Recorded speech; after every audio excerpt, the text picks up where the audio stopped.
like there's no tomorrow.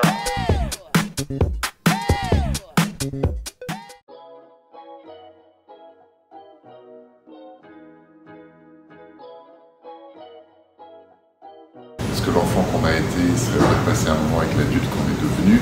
C'est un thème qui me travaille depuis toujours. Le dialogue entre l'enfant et l'adulte et de trouver l'équilibre de bonheur entre les deux. Que l'enfant, c'est le lieu de l'innocence, de la créativité, où tout est possible, alors que l'adulte, lui, il peut être plus stratégique, il peut intégrer des niveaux de compréhension plus subtils et donc agir de manière plus forte. Et je trouve que c'est au croisement de ces deux mondes que se trouve le bonheur et l'équilibre. Et c'est ce constat-là qui est le moteur de cette écriture.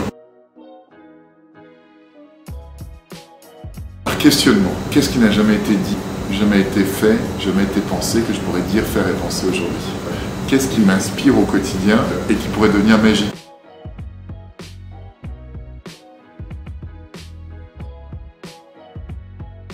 La sincérité. Ils sont à 100% eux-mêmes. Il n'y a pas de stratégie. C'est juste pour eux. Et donc c'est juste pour nous. C'est juste qu'ils soient là, à cet endroit-là. Je suis artiste, je suis juré, je suis animateur, je suis papa, je suis aussi un amoureux, je suis un spectateur. À chaque jour, il y a des rôles différents. Là, par exemple, je peux dire, pendant l'exploitation d'un spectacle à Paris, mes journées ressemblent à ça.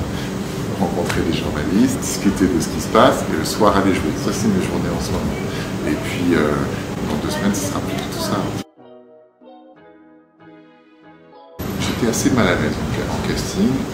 Soit un désamour, et du corps et de ce que je véhiculais, soit aussi le fait que je fasse 2 mètres en télé, en ciné, en tout ça, c'est extrêmement compliqué parce que tous les artistes, pour tourner vite, sont à peu près dans la même taille. C'était un gros handicap en démarrage quand j'ai fait des castings. Et on me l'a dit souvent d'ailleurs, un des premiers rôles que j'ai eu, c'était le grand frère dans une petite série sur TF1 où on ne voyait que mon menton. Je jouais le grand frère, on ne voyait que mon menton. Je suis convaincu que pour la grande majorité des comédiens, il faut faire ça. C'est la bataille du casting et que le casting est un apprentissage qui est aussi important quasiment que le jeu. C'est-à-dire savoir réussir un casting, c'est un savoir-faire. Et puis des choses toutes simples, c'est-à-dire ne pas mentir, justement être sincère, être toi.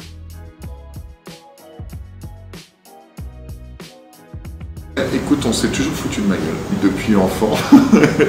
L'humour est un mode d'expression que j'adore parce que l'humour, c'est une petite distance avec le monde. C'est comme tu regardes un tableau de trop près, tu vois rien, et puis tu es embarqué, le rouge est trop présent, tu as mal aux yeux, tu n'es pas bien, mais si tu t'éloignes, tout d'un coup tu vois l'image, tu comprends de quoi il s'agit. Et l'humour, c'est exactement ça, c'est s'éloigner un tout petit peu du sujet. Je ne peux pas penser la vie sans humour, parce qu'elle est trop dramatique. Et la magie est tout à fait contradictoire avec l'humour, parce que la magie se prend terriblement au sérieux. Il faut le prestige, il faut créer cette tension vers du spectaculaire. Donc il y a une contradiction même entre les deux, et d'ailleurs les magiciens, quand j'ai commencé, me disaient « mais Eric, non, ça ne va pas marcher ». Et les humoristes me disaient « mais la magie c'est un regard ». Et les deux ont raison. Hein. Et après, ce qui était joli, c'est quand j'ai commencé à marcher, les magiciens disaient « t'es un bon magicien » et les humoristes disaient « t'es un bon humoriste ». Ça me faisait très très très plaisir.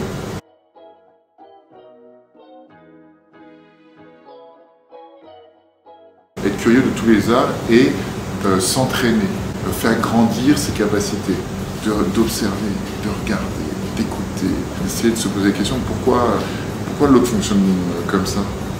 Parce que tout le monde est convaincu que l'autre fonctionne à peu près comme soi, mais c'est complètement faux. Merci à vous. Salut les amis.